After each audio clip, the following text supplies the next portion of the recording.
Ray Brown's Talking Birds. Made possible by the generous support of the Birdwatchers General Store, Orleans, Cape Cod. Birdwatchersgeneralstore.com. And by Vortex Optics with the VIP warranty, their unlimited lifetime promise to keep you and your optic covered. Learn more at vortexoptics.com. And by Brome, where bird feeding meets innovation. Discover truly squirrel-proof bird feeders, all backed by lifetime care commitment. Learn more at brome.com. Good morning, afternoon, or evening, and welcome to our show number 998.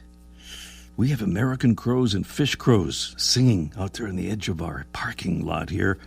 We often have ravens, so we're keeping an ear out. We might have a 3-corvid day here. Well, our show number 998 will include the story of a fierce Florida feathered fight. It's about birds, but people are the participants. Since our show is also about things like clean energy and clean transportation, we'll have a special guest on that topic today. And we'll start, as we often do, with an avian audio postcard, this time from the lady who invented the avian audio postcard, our own Freya McGregor. Hi everyone, it's Freya McGregor here. Oh my gosh, that cute little sound is a couple of, they're so close, a couple of baby black-capped chickadees begging for food. They just flew into the tree right next to me, straight up above. Oh my gosh, they're doing this like wing fluttering thing. Feed me, parents, feed me, I'm so hungry. And two parents are bopping about in these paper birches, trying to suppress this inevitable hunger that their little babies have. Oh. I mean, chickadees are pretty gorgeous on any day, but these little fledglings are extra fluffy. Really cute. I'm at Acadia National Park in Maine on a book research trip for my book about accessible birding locations. And this place is really great because there's several accessible trails and some really good stationary birding opportunities, as well as some car birding if you're lucky. So it's a good spot, especially when there's teeny little baby chickadees. Okay. Bye. Thank you so much, Freya, for that audio postcard. We have room for more. To make one, just grab your smartphone or borrow one and make a little recording of what you're seeing, a bird or birds, and email the file to ray@talkingbirds.com. Meanwhile, about 400 or 1,400 miles south of where Freya was there in Maine is Florida. And if you live there, you may wonder why your official state bird is the northern mockingbird, considering that it doesn't have any special connection to Florida, and considering it's also the state bird of Arkansas, Mississippi, Tennessee, and Texas. Many folks think the Florida scrub jay should be the state bird. In fact, there's a bill in the next legislative session to make that happen, but some people don't want it to happen. There's Marion Hammer, best known as a former NRA lobbyist. Orlando Sentinel columnist Scott Maxwell describes Hammer's hate for the Florida scrub jay as next level. Marion Hammer, he says, hates the scrub jay with a white-hot, absolutely bizarre passion. I mean, this woman has gone to Tallahassee, the state capital, multiple times testifying in hearings about how much she loathes the scrub jay. In part of her testimony, she said, the fact that the Florida scrub jay will eat out of your hand is proof that, quote, it has a welfare mentality, end quote. So far, it's working for her, keeping the mockingbird as the state bird. All is not lost, though. Florida's Seminole County recently voted to make the scrub jay, the Florida scrub jay, the state bird. One counting down, 66 to go. Scrub Jay there making a little extra comment. Here's another bird.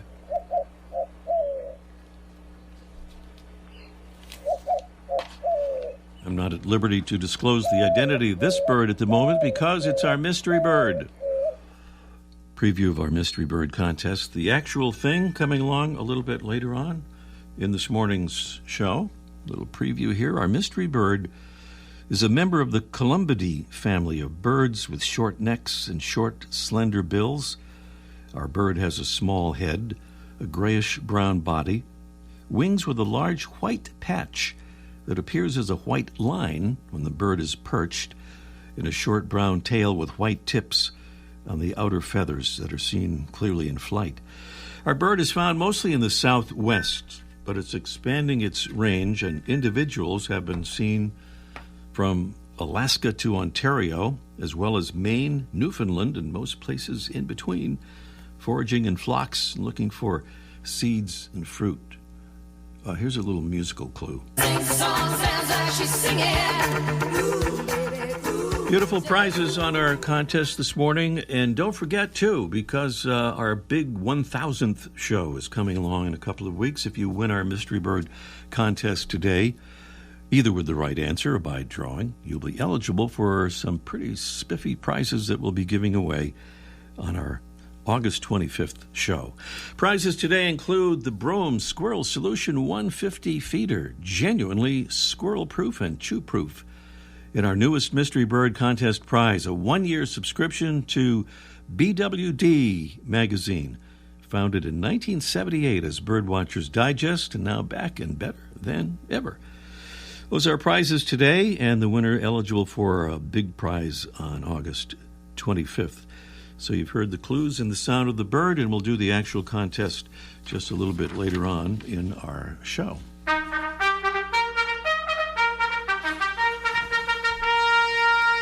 A royal salute to another Talkin' Birds ambassador helping us get the word out about our show, and thank you to Nancy Rathbone from Spring Grove, Illinois. Thank you so much, Nancy. Well, we won't be able to grow our ambassadors family to 1,000 members by our 1,000th show. We know that, but we are hoping that maybe we can get to 900 members in our family. So we'd like to appeal to all listeners to consider becoming a Talkin' Birds ambassador. Very easy to do, easy to sign up for. Just go to talkinbirds.com and click on the Get Involved tab at the top of our homepage, and you'll see how to do it. Easy to sign up for and easy to be an ambassador. Still to come on our show, we'll talk with Matthew Metz from a Seattle-based organization called Cultura, which envisions a gasoline-free future on America's roads. Also today, Mike O'Connor will join us for Let's Ask Mike Live on the topic of goldfinches. And up next, a penguin you can see without crossing the equator in a southerly direction is today's featured feathered friend.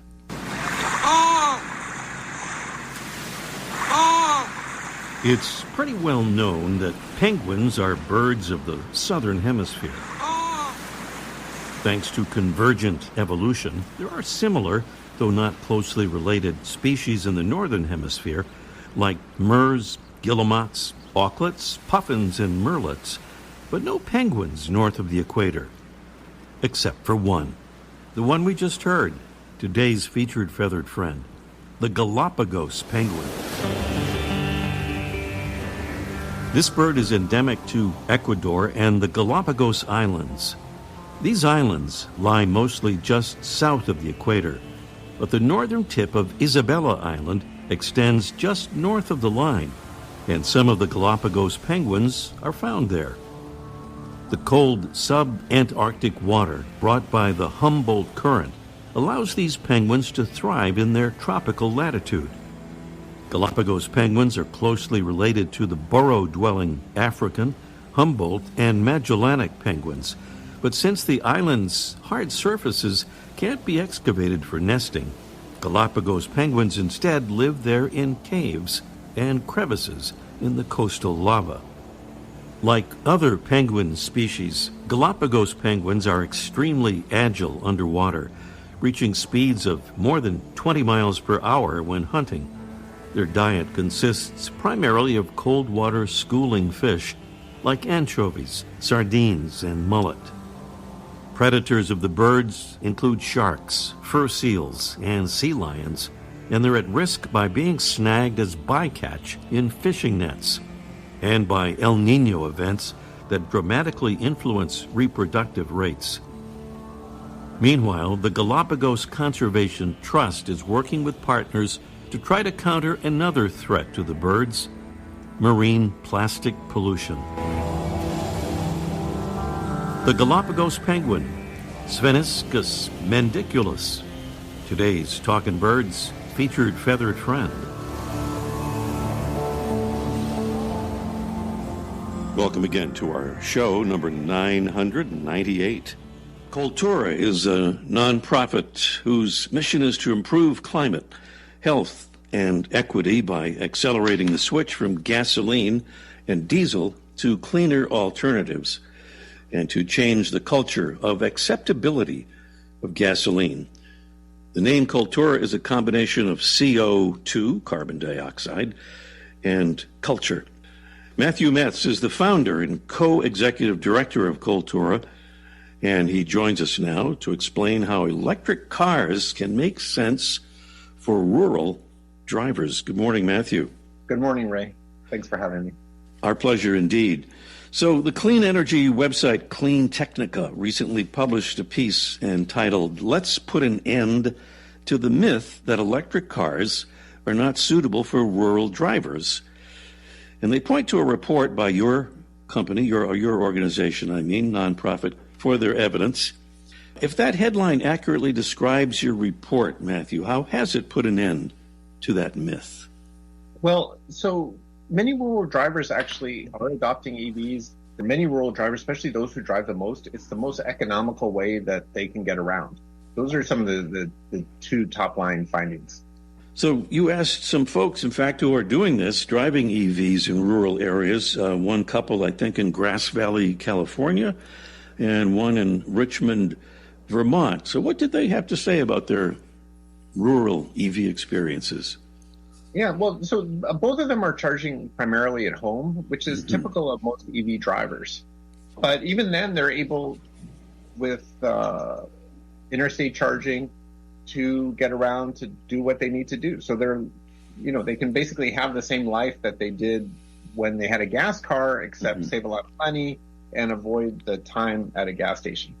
Sure. So one of the keys is what you're talking about there, having a home charger, which means, for one thing, unlike with a gasoline car, you can start every day with the equivalent of a full gas tank and do your daily driving without ever having to go to a gas station, obviously, or to a charging station.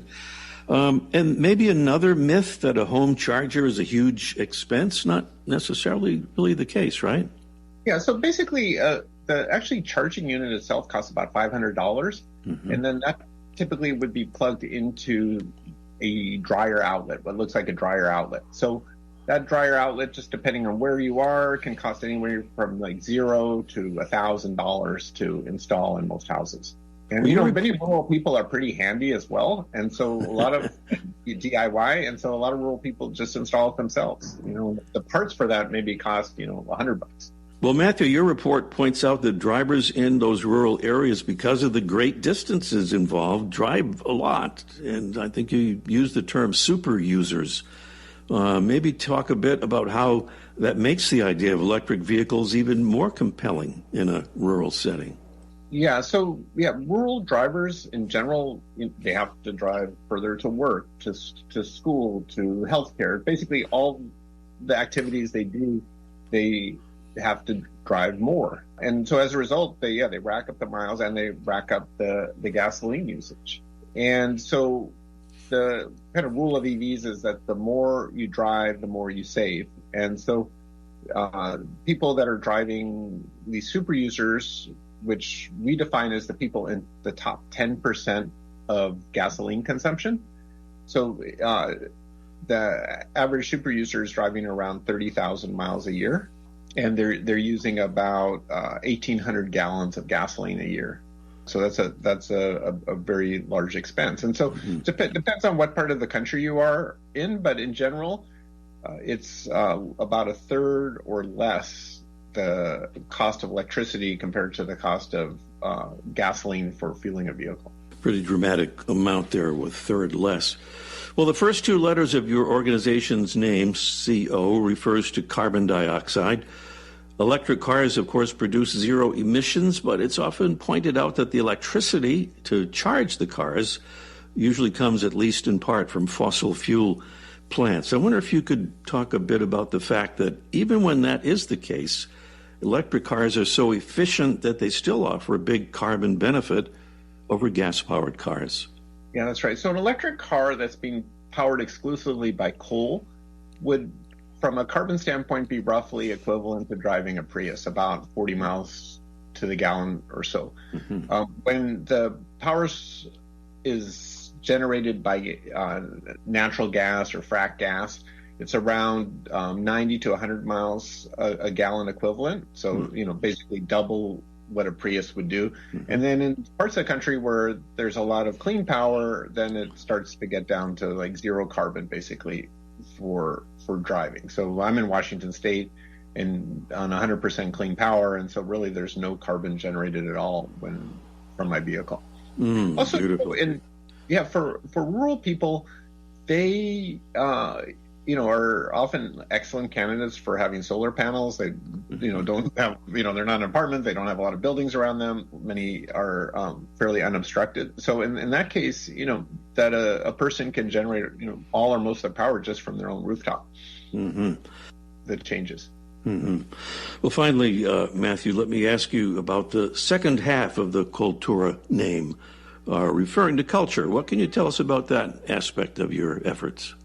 Yeah, so when we founded Cultura, it was an artist was a co-founder of the organization, and so at that point, probably less than 1 out of 1,000 people hadn't yet EV or barely even heard of them. And so what we wanted to do is to change the culture of acceptability of gasoline and make people understand that this is something that is really toxic to the environment, to birds, to a lot of different things, and really want to start to avoid its use.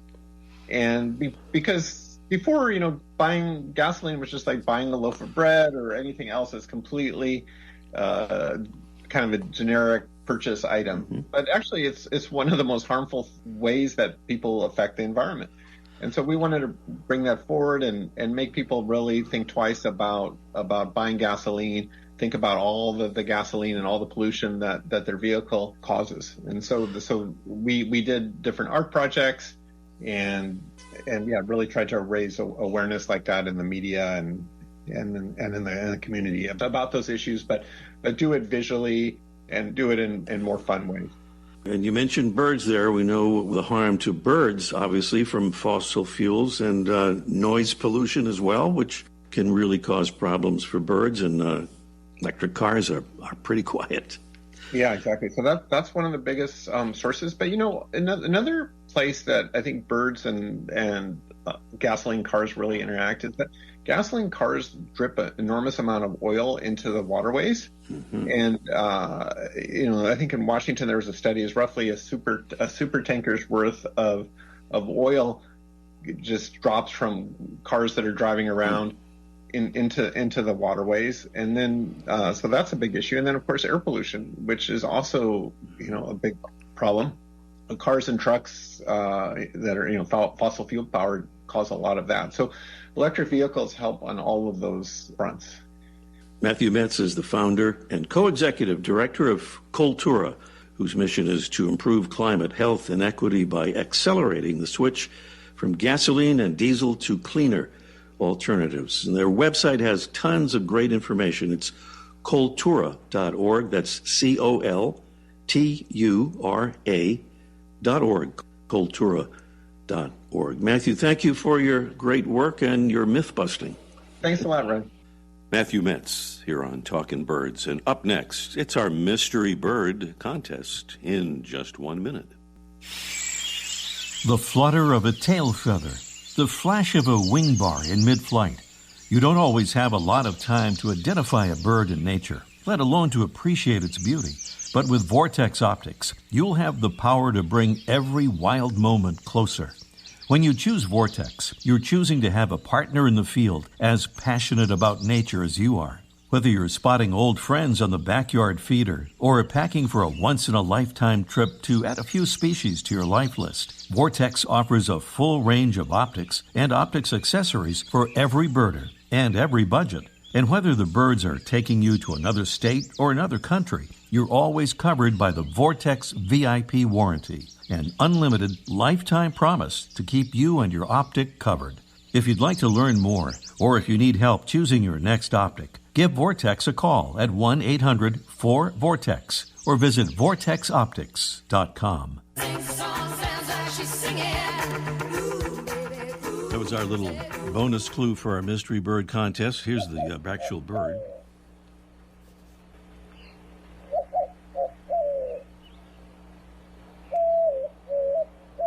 Our mystery bird is a member of the Columbidae family of birds. Short necks, short, slender bills. Our bird has a small head, a grayish-brown body, wings with a large white patch that appears as a white line when the bird is perched, and a short brown tail with white tips on the outer feathers seen clearly in flight.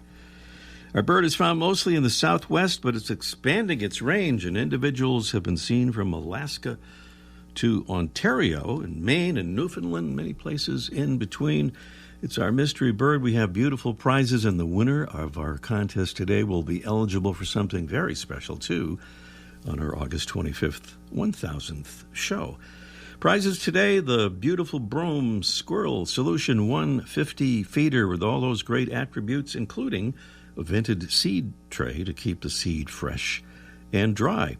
And our newest Mystery Bird Contest prize, a 1-year subscription to BWD Magazine, formerly Birdwatcher's Digest. Back in 1978 is when it was founded. Those are the prizes and the clues and such. So here's the main thing. It's the number. It's 781-837-4900. As always, we urge you to call as soon as possible, so we'll have time. It's 781-837-4900. And Mike O'Connor is standing by for Let's Ask Mike Live in just 1 minute.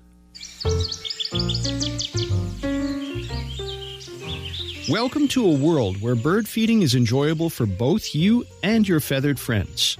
Introducing Squirrel Buster Bird Feeders by Brome.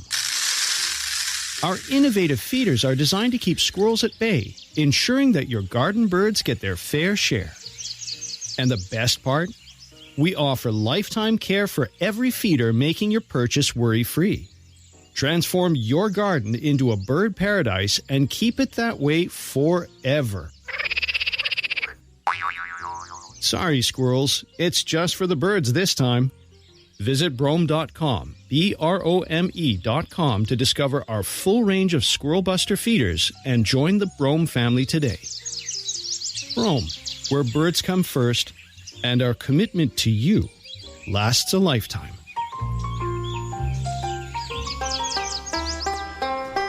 Mike O'Connor is down there at the famous Birdwatchers General Store, Orleans, Cape Cod, and I believe he's joining us right now because we have this new display, a computer screen, and it says Big Mike. And I think that Mike. That must be it. Does it have my photo on there or anything? Or no like photo, a yeah. caricature? But we're working on that. Yeah, well, we have a little. It's a kind of a. What is that? It's not even a smiley face. It's kind of a. I don't know what you call that. We call that a Mike face. Mike face is what that is. Mike face, yeah. Oh, that's a new emoji they're all talking about, the Mike face. I think that's the one. Well, that's one of our topics. The other one is goldfinches. And you've observed, Mike, about goldfinches being seen together in the spring. They're couples, but that is not the whole story, right? What happens? No, there's a weird thing with goldfinches, and I go out in the spring, and I think everybody does, and they pair up. I mean, they're easy pair to identify, like cardinals. The sexes don't look the same. And when I go birding, I see one goldfinch, I know I'm going to see another, and if one flies away, the other one goes with it. And so it's often thought that they pair up in the spring like most birds, but goldfinches aren't spring nesters. They're just getting going around now. Yeah. Mid-July, early August, they start building their nests. And then this time of year, a customer reported she would see the goldfinches would fly. Instead of flying from tree to tree, they would fly, and before they get to the tree, they would actually just kind of fly haphazardly in the sky. And this is what's called what they call the butterfly flight for goldfinches, where the males do this weird display, like they're going to the tree, but then they kind of stop, like they forgot where they were going, like I do when I go in the kitchen. I forget what I'm getting, and they just kind of flutter around for a while. And it turns out then other males sometimes join in, and it turns out that the pair that was all together in the spring don't necessarily join together when it comes to cranking out the kids. The females actually will pick perhaps a different butterfly dancer or a different one, and it's not as clear cut as we thought it was.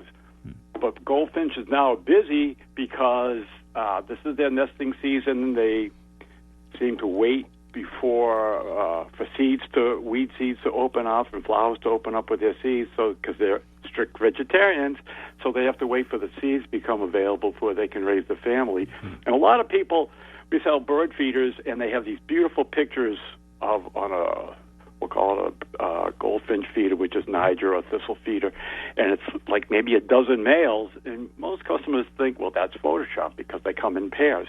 Well, it's not, because the females are busy on the nest right now, and the male flies out, and he has to gather food for himself, for his mate, and also for the nestlings.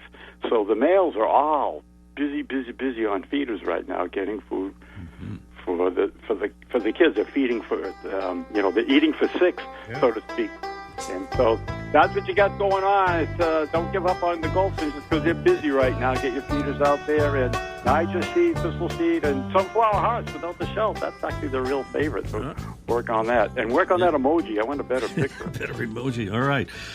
Goldfinch females don't necessarily dance with the guy who brung them, it sounds like. I don't know what's going on with that. That was a whole social network would be created on that one, I guess. Talk to you next week, Mike. Okay. All right, Mike O'Connor at the famous Bird Watchers General Store on Cape Cod, and meanwhile with the mystery bird contest, I think we have time to get back to this. I think we do. 781-837-4900 is the number to call. This bird with a small head and a grayish-brown body, and the wings with that large white patch that looks like a white line when the bird is perched, which is a pretty good clue there, I think. And what is that bird? I think Carrie from Milton, Delaware, is with us with an answer to that. And I think we heard... Good morning, Carrie. That's right. Hi. Hi, Carrie. We heard from you recently, but we called you Care. But now it's... Yeah, that's my name. Your nickname is Care. Okay. I'm glad you got that. I'm sorry we don't have an emoji. We do have an emoji for you. We have the same emoji there as for Mike, so we need to fix that too. But anyway, mystery bird. What do you think, Carrie? I'm going to say the white-winged dove. Ooh, baby, ooh, ooh.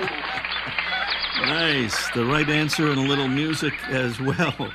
Nice going. Should we call you Care? Sure. All right, Care. Thank you. I don't think we quite have time for our bonus question, but call us again, and maybe we'll do that as well. Okay. And by the way, I don't want to forget, you're eligible for a big prize on our August 25th show, number 1000. Okay, cool. What is the prize? We don't have time to describe it right now, but we'll do it next week. Okay. All right. Very good. Thank you, Kara. With the correct answer, white-winged dove. Before we go, I want to say a very special thank you to Lori Lamb and Etienne Martin. They hosted our table out at the Southwest Wings Festival in Arizona and did just an amazing, wonderful job. Thank you so much, Lori and Etienne. That's our show for today. Thanks for being with us, and see you next week. The bird show. I like that. I love it. Ray Brown's Talkin' Birds. Made possible by the generous support of the Birdwatchers General Store, Orleans, Cape Cod.